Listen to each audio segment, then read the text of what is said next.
ൈജു അവിടെ എല്ലാവരുമുണ്ട്.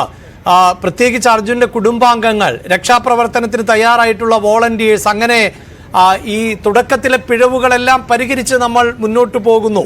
എന്താണ് അവർക്ക് പറയാനുള്ളത്?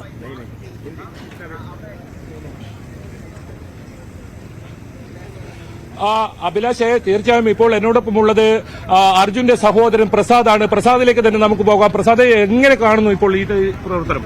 എന്താ അറിയില്ല, ആർമി വരുന്നതാണ് പറഞ്ഞ, ഫോഴ്സ് ഇതുവരെ എത്തിയില്ല. അപ്പൊ നമുക്ക് വന്നാലേ എന്തെങ്കിലും പറയാൻ പറ്റുള്ളൂ. ഇപ്പം ഇന്നലത്തെ അപേക്ഷിച്ച് ഒന്നും കൂടി ബെറ്റർ ആയിട്ട് നടക്കുന്നുണ്ട് ഇവിടെ കാര്യങ്ങളെല്ലാം. നമുക്കിപ്പോൾ പ്രതീക്ഷ വലിയ ബാക്കിയുണ്ടല്ലോ അല്ലേ? നമ്മള് ആ ഹോപ്പ് തന്നെയാണ് നിൽക്കുന്നത്. നമുക്ക് പ്രതീക്ഷ നല്ല രീതിയിലുണ്ട്. ആർമി കൂടി എത്തിയ ഒരു ആശ്വാസമായിരുന്നു മനസ്സിന്. ഇപ്പോൾ നടക്കുന്ന ഒരു പ്രവർത്തനം, അതായത് നമുക്ക് കൃത്യമായ ലോറി ഉള്ള ആ ഒരു ലൊക്കേഷൻ കണ്ടെത്തിയിരിക്കുന്നു. ആ സ്ഥലത്ത് തന്നെയാണ് ഈ മണ്ണെടുക്കുന്ന പ്രവർത്തികളും. കാരണം ഇന്നലെ വരുമ്പോഴൊക്കെ ഈ സ്ഥലത്ത് വലിയ തോതിൽ ചെളിയും മണ്ണും ഒക്കെ മൂടിക്കിടക്കുന്ന സാഹചര്യം. ഇന്ന് ഒരു മാറ്റം ഉണ്ടല്ലോ അല്ലേ? നമ്മൾ ഇത്രയും ദിവസം അപേക്ഷിച്ച് ഇന്നത്തെ വർക്കും കാര്യങ്ങളൊക്കെ കാണുമ്പോൾ അത്യാവശ്യം ഒരു മനസ്സിനൊരു സമാധാനമുണ്ട്. എന്താവുന്ന അറിയില്ല, ഫോഴ്സ് ഒന്ന് എത്തിയാൽ നമുക്കൊരു സമാധാനമായിരുന്നു ഇഷ്ടം കൂടി. എന്തായാലും പ്രസാദാണ്. അദ്ദേഹത്തിന്റെ മാനസികാവസ്ഥ നമുക്കറിയാം. വലിയ തോതിലുള്ള ഈ അപകടം നടന്ന വിവരം അറിഞ്ഞതു മുതൽ ഈ സ്ഥലത്ത് ക്യാമ്പ് ചെയ്യുന്നുണ്ട്. അദ്ദേഹം ഈ സ്ഥലത്ത് തന്നെ ഉണ്ട്. അത്തരത്തിൽ നിരവധി ദിവസങ്ങളായി ഇവിടെ കഴിയുന്നു. അദ്ദേഹം തന്നെ നമ്മളോട് തന്നെ പ്രതികരിച്ചതാണ്, നമുക്ക് ജീവനോടെ ഇത്തരത്തിൽ നമുക്ക് അർജുനെ വേണം, അല്ലാതെ ജഡമായി കിട്ടുന്ന സാഹചര്യം ഉണ്ടായിരുന്നു. അതുകൊണ്ട് എത്രയും പെട്ടെന്ന് തന്നെ അതിനുള്ള നടപടി വേണം. ഇന്ന് രാവിലെ കൂടി നമുക്ക് പ്രസാദ് നൽകിയ അഭിമുഖത്തിൽ എന്തായാലും പറഞ്ഞിരുന്നതാണ്. ഏതായാലും ദൃശ്യങ്ങളിലേക്ക് നമുക്ക് ഒന്നുകൂടി പോകേണ്ടതുണ്ട്. നമുക്ക് ദൃശ്യങ്ങൾ കാണാം. ആ ലോറിക്കരികിലേക്ക് എത്തുന്ന ആ ദൃശ്യമാണത്. കൃത്യമായി ആ സ്ഥലം കണ്ടെത്തി അവിടെയാണ് ഇപ്പോൾ മണ്ണ് നീക്കം ചെയ്യുന്നത്. കൂടുതൽ JCBകൾ ഉടൻ എത്തുമെന്നാണ് കാർവാർ MLA അല്പസമയം മുമ്പ് വ്യക്തമാക്കിയത്. അങ്ങനെയെങ്കിൽ ഏതാനും നിമിഷങ്ങൾക്കകം തന്നെ ആ നല്ല വാർത്ത നമുക്ക് ലഭിക്കാൻ പറ്റും. പക്ഷെ അപ്പോഴും ഏത് തരത്തിലാണ് ഇനി കാര്യങ്ങൾ, ആശങ്ക ഏതെങ്കിലും ഉണ്ടാകുമോ, നമുക്ക് അർജുനെ നമുക്ക് ഏത് രീതിയിൽ നമുക്ക് തിരിച്ചു കിട്ടും എന്നൊക്കെ ചോദ്യങ്ങൾ ഉയരുന്നുണ്ട്. പക്ഷെ ഇപ്പോഴും പ്രതീക്ഷ കൈവിടുന്നില്ല. അത് ഈ കുടുംബാംഗങ്ങളായാലും രക്ഷാപ്രവർത്തകരായാലും അതുപോലെ തന്നെ നമ്മളും ആ പ്രതീക്ഷയിൽ തന്നെയാണ് നമ്മളും ഈ സ്ഥലത്ത്, ഈ അപകടം നടന്ന സ്ഥലത്ത് ഇപ്പോൾ തുടരുന്നത്. കഴിഞ്ഞ മണിക്കൂറുകളിലെല്ലാം ഇടവിട്ട് നമ്മൾ ഇവിടുത്തെ ഓരോ കാര്യങ്ങളും കൃത്യമായി നൽകുന്നുണ്ടായിരുന്നു. ഓരോ വിവരങ്ങളും ആദ്യം പുറത്തു കൊണ്ടുവന്നു വിവരം പ്രേക്ഷകർക്ക് എത്തിച്ചത് നമ്മൾ തന്നെയായിരുന്നു. ഈ സ്ഥലത്ത് ഇന്നലെ ഈ സ്ഥലങ്ങളിലെ ഭീകര ദൃശ്യങ്ങളൊക്കെ ആദ്യം പുറത്തെത്തിച്ചത് നമ്മൾ തന്നെയായിരുന്നു. ഏതായാലും ആ രീതിയിൽ കൃത്യമായ വിവരങ്ങൾ നമ്മൾ ഇവിടെ നൽകിക്കൊണ്ടിരുന്നു. ഇന്നലെ 11:00, അതായത് രാവിലെ 11:00 ഓർക്കണം, ആ സമയത്ത് പറഞ്ഞ അതേ സ്ഥലത്ത് തന്നെയാണ് ആ ലോറി ഉള്ളതെന്ന് സ്ഥിരീകരിച്ചിരിക്കുന്നത്. അത് ഇന്ന് ദൃശ്യങ്ങളിൽ തന്നെ ഇന്ന് വ്യക്തമാണ്. ആ റഡാർ സിഗ്നൽ കണ്ടെത്തിയ സ്ഥലം, ആ സ്ഥലത്ത് തന്നെയാണ് ലോറി ഉള്ളത്. ആ സ്ഥലത്ത് തന്നെയാണ് ഇപ്പോൾ തെരച്ചിൽ നടത്തുന്നത്. നേരത്തെ ഇപ്പോൾ ദൃശ്യങ്ങൾ കാണുന്നത് പോലെ, എനിക്ക് പിറകിൽ കാണുന്ന പോലെ വലിയ ദൂരത്തിലാണ് ഈ മല ഇടിഞ്ഞു വീണത്. ഏത് ഭാഗത്താണ് ഈ ലോറി ഉണ്ടാവുക എന്നറിയില്ലായിരുന്നു. ഏത് ഭാഗത്താണ് മണ്ണ് മാറ്റേണ്ടതെന്ന് അറിയില്ലായിരുന്നു. അങ്ങനെ ഒരു 3 ദിവസം സമയം നമുക്ക് പാഴാവുന്ന സാഹചര്യമുണ്ട്. പക്ഷേ ഇപ്പോൾ കൃത്യമായ സ്ഥലം കണ്ടെത്തിയത് തന്നെയാണ് രക്ഷാപ്രവർത്തനത്തിന് വലിയ തോതിലുള്ള ആശ്വാസമായത്, വേഗത വർദ്ധിച്ചത്. എന്തായാലും കൂടുതൽ JCB കൂടി എത്തുന്നതോടുകൂടി ഈ പ്രവർത്തനം കൂടുതൽ വേഗത വർദ്ധിക്കും. ഒപ്പം സൈന്യം, നേരത്തെ പ്രസാദ് സഹോദരൻ പറഞ്ഞതുപോലെ തന്നെ സൈന്യത്തിന്റെ സേവനം അടിയന്തരമായി ഉണ്ടാകണം. അത് ഏത് സമയത്തും ഇവിടെ എത്തും. അവർ കൂടി എത്തുന്നതോടുകൂടി മുഴുവൻ രക്ഷാ പ്രവർത്തകരും ഒന്നിക്കുമ്പോൾ ആ പ്രവർത്തനം നമുക്ക് ഊഹിക്കാവുന്നതേ ഉള്ളൂ. എത്രയും പെട്ടെന്ന് അർജുനേക്കും ഒപ്പം ഇവിടെ ജീവൻ അല്ലെങ്കിൽ അത്തരത്തിൽ ജീവനായി നിൽക്കുന്ന നിരവധി ആളുകളുണ്ട്, അവരെയും നമുക്ക് പുറത്തെടുക്കേണ്ടതുണ്ട്. അത് നേരത്തെ കാർവാർ MLA പറഞ്ഞിരുന്നു. നാട്ടുകാരായ ആൾക്കാരുണ്ട്, ഒപ്പം യാത്ര ചെയ്തിരുന്ന വാഹനങ്ങളുണ്ട്, വാഹനത്തിലകപ്പെട്ടവരുണ്ടോ എന്നത് ഉൾപ്പെടെയുള്ള 2 മിസ്സിംഗ് കേസുകളാണ് നിലവിൽ പോലീസിൽ എത്തിയിട്ടുള്ളതെങ്കിൽ കൂടുതൽ ആളുകളുണ്ട് എന്ന തരത്തിൽ തന്നെയാണ് ഇവിടെ നിന്നും കാര്യങ്ങൾ പറയുന്നത്. ഏതായാലും ആ കാര്യങ്ങളെല്ലാം നമുക്ക് ഇനി വലിയ സമയമെടുക്കില്ല.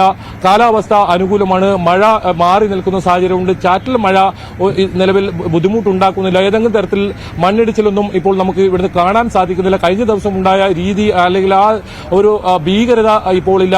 ഇവിടെ നിന്നും മണ്ണും ചെളിയും എല്ലാം മാറ്റിയ സാഹചര്യമുണ്ട്. ഈ ലോറി പുറത്തെടുത്ത് മറ്റ് പരിശോധന നടത്തിയാൽ ഇതുവഴി ഗതാഗതം പുനഃസ്ഥാപിക്കേണ്ടതുണ്ട്. പൂനെയിൽ നിന്നും മംഗളൂരുവിലേക്ക് പോകുന്ന പ്രധാന ദേശീയപാതയുടെ ഒരു അവസ്ഥയാണിത്.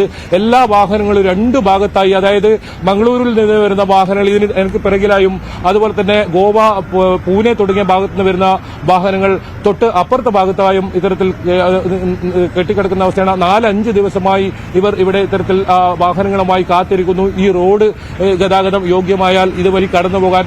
ഇപ്പോൾ നിലവിൽ ഇത്തരം വാഹനങ്ങൾ കടന്നു പോകാൻ മറ്റ് ഒരു വഴികളുമില്ല. ഇത് ഒരു വഴി മാത്രമാണ്, ഈ ദേശീയപാത NH-66 മാത്രമാണ്. ഇതുവഴിയാണ് ഇവർ കടന്നുകൊണ്ട്. ഇതൊരു 6 വരി പാതയാണ്. ഇപ്പോൾ ഇന്നലെ വരുമ്പോൾ വെറും ഒറ്റ വരി പാതയായിരുന്നു നമുക്ക് കണ്ടതെങ്കിൽ ഇന്ന് മുഴുവൻ റോഡിന്റെ എല്ലാ ഭാഗവും ഇപ്പോൾ കാണാൻ സാധിക്കുന്നു. പുഴയുടെ അരികിൽ നമുക്ക് കാണാൻ സാധിക്കുന്നു. എനിക്ക് ഇപ്പുറത്ത് കാണുന്ന പുഴയാണ്. ഈ പുഴയിലേക്കാണ് ഈ ഇത്തരത്തിൽ ആളുകൾ ഈ കട ഉൾപ്പെടെ ഒലിച്ചു പോയ സാഹചര്യമുണ്ട്. ഈ സ്ഥലത്ത് ഒരു ചായക്കട ഉണ്ടായിരുന്നു. ആ ചായക്കടയോ അല്ലെങ്കിൽ അവരുടെ വീടോ ഒന്നും തന്നെ ഇവിടെ കാണാനില്ല. അവിടെ ഉണ്ടായിരുന്ന 7 പേരാണ് ആ അപകടം ഉണ്ടാകുന്ന സമയത്ത് തത്സമയം മരിക്കുന്ന സാഹചര്യം ഉണ്ടായത്, മരണമടയുന്ന സാഹചര്യം ഉണ്ടായത്. അവരുടെ മൃതദേഹങ്ങൾ കണ്ടെത്താനായി അവരെല്ലാം തിരിച്ചറിഞ്ഞിട്ടുണ്ടെങ്കിലും ഈ അർജുന്റെ കാര്യത്തിലാണ് നമുക്ക് എവിടെയാണ് അർജുൻ എന്ന ചോദ്യം ആവർത്തിച്ച് ചോദിക്കേണ്ട സാഹചര്യം ഉണ്ടായത്. ഏതായാലും ആ അർജുന്റെ അരികിലേക്ക് നമ്മൾ വളരെ ചെറിയ ദൂരം മാത്രമേ ഉള്ളൂ. നമുക്ക് ഉടൻ എത്താൻ കഴിയുമെന്ന് തന്നെയാണ് നമ്മൾ പ്രതീക്ഷിക്കപ്പെടുന്നത്. അഭിലാഷ്, തീർച്ചയായും അർജുന്റെ അടുത്തേക്ക് രക്ഷാസംഘം എത്തുന്നു, ദൗത്യം അതിന്റെ പൂർണ്ണതയിലേക്ക് എത്തുന്നു എന്ന് വേണം നമുക്ക് ഈ ഘട്ടത്തിൽ അനുമാനിക്കാൻ. കഴിഞ്ഞ ദിവസങ്ങളിലേതിനുമായി താരതമ്യം ചെയ്യുമ്പോൾ കൂടുതൽ വേഗത്തിൽ രക്ഷാപ്രവർത്തനം മുന്നോട്ട് കൊണ്ടുപോകാൻ സാധിക്കുന്നുണ്ട്. പ്രത്യേകിച്ച് ആ പ്രദേശത്ത് മണ്ണ് നീക്കം ചെയ്യുകയും ചെയ്തിട്ടുണ്ട്. ഒരു പരിധിവരെയൊക്കെ സാങ്കേതികമായി ഒട്ടേറെ ബുദ്ധിമുട്ടുകളുള്ള പ്രദേശമാണ്. നമുക്ക് ദൃശ്യങ്ങളിൽ നിന്ന് അടക്കം മനസ്സിലാക്കാൻ സാധിക്കും. ഏത് നിമിഷവും കൂടുതൽ മണ്ണ് ഇടിഞ്ഞു വീഴാവുന്ന പ്രദേശമാണ്. നീരൊഴുക്ക് ഉള്ള പ്രദേശം ആണ്. രാത്രി സമയങ്ങളിൽ അവിടെ രക്ഷാദൗത്യം എന്നത് ശ്രമകരമാണ്. തുടക്കത്തിലുണ്ടായ പാളിച്ച എന്നത് വേണ്ടത്ര ഗൗരവത്തോടെ തുടക്കത്തിൽ രക്ഷാപ്രവർത്തനത്തിലേക്ക് പോയില്ല എന്നുള്ളതാണ്. പക്ഷേ ഇപ്പോൾ അതിവേഗമാണ് രക്ഷാപ്രവർത്തനം പുരോഗമിച്ചുകൊണ്ടിരിക്കുന്നത്. ഇന്ന് മുഖ്യമന്ത്രി അവിടേക്ക്, കർണാടക മുഖ്യമന്ത്രി ഈ അപകട സ്ഥലത്തേക്ക് എത്തും എന്നുള്ളതാണ്. അതോടൊപ്പം സൈന്യത്തിന്റെ സേവനം കൂടി തേടുകയും ചെയ്തിട്ടുണ്ട്. വലിയ തോതിൽ മണ്ണ് ഇടിഞ്ഞ പ്രദേശം തന്നെ തീർത്തും വ്യത്യസ്തമായ അല്ലെങ്കിൽ കാണാൻ പറ്റാത്ത ഒരു സാഹചര്യത്തിലേക്ക് മാറി എന്നുള്ളതാണ്. പ്രേക്ഷകർക്ക് ഈ ദൃശ്യങ്ങളിൽ മനസ്സിലാക്കാൻ സാധിക്കും. ഇപ്പോഴും ആ മലയിടുക്കുകൾ എല്ലാം അപകടാവസ്ഥയിൽ തന്നെയാണ്. അതായത് മണ്ണിടിഞ്ഞ് കൂടുതൽ മണ്ണ് താഴേക്കൊക്കെ പതിക്കാവുന്ന സാഹചര്യമുണ്ട്. അങ്ങനെ ഒരു അപകട മേഖലയിൽ നിന്നുകൊണ്ട് തന്നെയാണ് ഇപ്പോഴും രക്ഷാപ്രവർത്തനം പുരോഗമിച്ചുകൊണ്ടിരിക്കുന്നത്. ബൈജു, ഇതിലിപ്പോൾ ഈ രക്ഷാപ്രവർത്തനത്തിന് കൂടുതൽ ഊർജം പകരാനായി നമ്മൾ നേരത്തെ സൂചിപ്പിച്ചതുപോലെ നിരവധി വോളണ്ടിയർമാർ അവിടെ എത്തിയിട്ടുണ്ട്. സന്നദ്ധരായി ഇത്തരം രക്ഷാപ്രവർത്തനങ്ങളുടെ ഭാഗമായി എക്സ്പീരിയൻസ് ഉള്ള സന്നദ്ധരായ ആളുകൾ അവിടേക്ക് എത്തിയിരുന്നു. പക്ഷേ കഴിഞ്ഞ ദിവസങ്ങളിലൊക്കെ അവർക്ക് പ്രവേശനം നൽകിയിരുന്നില്ല. ഒരു പക്ഷേ അതിന് കാരണങ്ങൾ ഉണ്ടാകാം.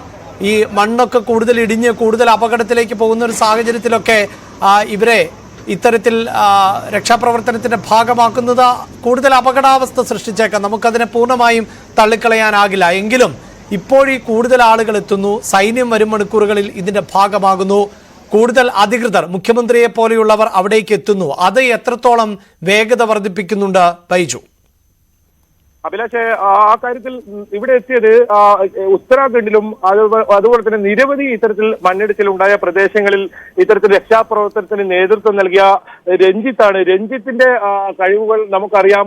ഇത്തരം അപകടം നടക്കുമ്പോൾ അത് വലിയ ആശ്വാസമായി പല ജീവനുകളും ഇത്തരത്തിൽ നമുക്ക് തിരിച്ചു നൽകിയ രഞ്ജിത്താണ്. അതുകൊണ്ട് തന്നെ രഞ്ജിത്തിന്റെ സേവനം വലിയ പ്രതീക്ഷയോടെയായിരുന്നു കുടുംബം ഉൾപ്പെടെ കണ്ടത്. കുടുംബത്തിന്റെ പ്രത്യേക ആവശ്യപ്രകാരമായിരുന്നു രഞ്ജിത്ത് എത്തിയതും. പക്ഷേ ഇന്നലെ ഇവിടുത്തെ പ്രത്യേകിച്ച് നേരത്തെ MLA സൂചിപ്പിച്ച ഒരു കാര്യമുണ്ട്. ഈ ഇവിടെയുള്ള കലക്ടർക്ക് പരിചയക്കുറവുണ്ട് എന്ന ഒരു അദ്ദേഹം തുറന്ന് സമ്മതിക്കുന്ന ഒരു കാര്യമുണ്ട്. ആ ബൈറ്റിൽ തന്നെ അദ്ദേഹം പറയുന്നുണ്ട് നിലവിൽ ഈ കലക്ടർക്ക് ഒരു പരിചയക്കുറവുണ്ട്. ആ കാര്യത്തിൽ സമ്മതിക്കുന്നുവെന്നും ഈ ഏകോപനം ഉണ്ടാക്കുന്നതിൽ വീഴ്ച പറ്റിയെന്നും കലക്ടർക്ക് ആ രീതിയിലുള്ള ഒരു വിമർശനം ഇവിടെ ഭരിക്കുന്ന മുന്നണിയുടെ തന്നെ MLA പറയുന്ന ഒരു സാഹചര്യമുണ്ട്. അദ്ദേഹത്തിന്റെ ഇടപെടൽ നമുക്ക് ഒരിക്കലും വിസ്മരിക്കാൻ കഴിയില്ല. അദ്ദേഹത്തിന്റെ ഇടപെടൽ കൊണ്ട് തന്നെയാണ് മാധ്യമ പ്രവർത്തകർക്ക് ഇപ്പോൾ ഈ ദൃശ്യം ഇവിടുന്ന് നമുക്ക് ഉൾപ്പെടെ ഇത്തരത്തിൽ പ്രേക്ഷകർക്ക് എത്തിക്കാൻ കഴിഞ്ഞത്. കാരണം നമ്മൾ കാത്തിരിക്കുകയാണ് എന്താണ് ഇവിടെ സംഭവിക്കുന്നതെന്ന്. ചില മാധ്യമങ്ങൾ ഇവിടെ രക്ഷാപ്രവർത്തനം നടക്കുന്നേയില്ല എന്ന തരത്തിലൊക്കെ വാർത്തകൾ വരുന്നു. പല തരത്തിലുള്ള വാർത്തകൾ വരുന്നു. അത് ചെറുതായിട്ടല്ല അത് ബാധിക്കുന്നത്. അത് കുടുംബങ്ങളെ ആയാലും അർജുനായി കാത്തിരിക്കുന്ന കോടിക്കണക്കിന് മലയാളികളെ ആയാലും അത് ചെറിയ തോതിൽ വന്നില്ല ബാധിക്കുന്നത്. അത്രത്തോളം ആശങ്ക ഉണ്ടാക്കുന്ന കാര്യങ്ങളാണ്. അത് നേരിട്ട് കണ്ട് അതിന്റെ സത്യാവസ്ഥ പ്രേക്ഷകരിലേക്ക് എത്തിക്കുക, എന്താണ് സംഭവിക്കുന്നത്. മാത്രമല്ല ഇത്തരം ക്യാമറ സംവിധാനം നമ്മൾ ഇത്തരത്തിൽ വാർത്ത നമ്മൾ ജനങ്ങളിലേക്ക് എത്തിക്കുന്നതോടുകൂടി ഇതിന്റെ ഒരു പ്രവർത്തനവും ആ രീതിയിൽ പുരോഗമിക്ക് മാത്രം ഊർജിതമായ ഒരു പ്രവർത്തനം ഉണ്ടാവും എന്ന കാര്യത്തിലും ഉറപ്പാണ്. അതുകൊണ്ട് തന്നെ ഏതായാലും രഞ്ജിത്ത് ഈ സ്ഥലത്ത് തന്നെയുണ്ട്. രഞ്ജിത്ത് തൊട്ട് JCB കരികിലായിരുന്നു അവർക്ക് കൃത്യമായി നിർദ്ദേശം നൽകുന്നുണ്ട്. രഞ്ജിത്ത് മാർക്ക് ചെയ്ത്, അതായത് റഡാറിലൂടെ ഇത്തരത്തിൽ ഈ കണ്ടെത്തിയ സ്ഥലത്തിൽ രഞ്ജിത്ത് മാർക്ക് ചെയ്ത സ്ഥലം ആ മാർക്ക് ചെയ്ത സ്ഥലത്ത് തന്നെയാണ് ഇപ്പോൾ മൺകൂന മാറ്റുന്ന ഇതുള്ളത്. ഇനി ഏതായാലും കുറച്ച് മൺകൂനുകൾ കൂടി മാറ്റിയാൽ ഈ ലോറി കണ്ടെത്താൻ കഴിയുമെന്ന ഒരു പ്രതീക്ഷ തന്നെയാണ് അവർ പങ്കുവച്ചതും. നമ്മൾക്ക് നേരിട്ട് ഈ സ്ഥലത്തു നിന്നും നേരിട്ട് കണ്ട് മനസ്സിലാക്കുമ്പോഴും അത് തന്നെയാണ് മനസ്സിലാക്കുന്നത്. ഇനി വളരെ കുറച്ച് മണ്ണുകൾ മാത്രം നീക്കം ചെയ്താൽ ഇപ്പോൾ കൂടുതൽ JCB ഇവിടെ എത്തിയിരിക്കുന്നു. മംഗളൂരു ഭാഗത്തു നിന്നുള്ള മറ്റ് റോഡിൽ നിന്നും ആ ഭാഗത്ത് മണ്ണെടുക്കുന്ന കൂടുതൽ JCB, അതായത് 6ഓളം JCB, ഇപ്പോൾ നമുക്ക് 6 JCB ദൃശ്യങ്ങൾ കാണാം. ആ 6 JCB കൂടി വന്നിരിക്കുന്നു. അതായത് പ്രവർത്തനം ഊർജിതമാക്കിയിരിക്കുന്നു. സൈന്യം എത്തുന്നതിന് മുമ്പ് തന്നെ ലോറി കണ്ടെത്തുക, നമ്മളെ സംബന്ധിച്ചിടത്തോളം നമുക്ക് അത് ഏത് വിധേനയായാലും അർജുനെ നമുക്ക് തിരിച്ച് വേണം, അർജുനെ കണ്ടെത്തുക, അതോടൊപ്പം ഈ ലോറി കണ്ടെത്തുക. ഇതൊക്കെയാണ് നമ്മൾ ഉയർത്തുന്ന ആവശ്യം. നിരന്തരം നമ്മൾ വാർത്ത നൽകുന്നു. നമ്മൾ ഈ വാർത്തയ്ക്ക് പിന്നാലെ തന്നെ കൃത്യമായ ഓരോ വിവരങ്ങളും ആദ്യം പ്രേക്ഷകരിലേക്ക് എത്തിക്കുന്നു, കുടുംബങ്ങളിലേക്ക് എത്തിക്കുന്നു. ആശ്വാസം പകരുന്ന വാർത്തകൾ ഓരോ നിമിഷവും നമ്മൾ കാത്തിരിക്കുന്നു. ഇപ്പോഴും നേരത്തെ പ്രസാദ് സൂചിപ്പിച്ചതുപോലെ തന്നെ ഈ മണ്ണിനടിയിൽ തന്റെ ജ്യേഷ്ഠൻ ജീവനോടെയുണ്ട്. അദ്ദേഹത്തെ പുറത്തെടുക്കണം. അതാണ് നമുക്കിപ്പോൾ വേണ്ടത്. അതല്ലാതെ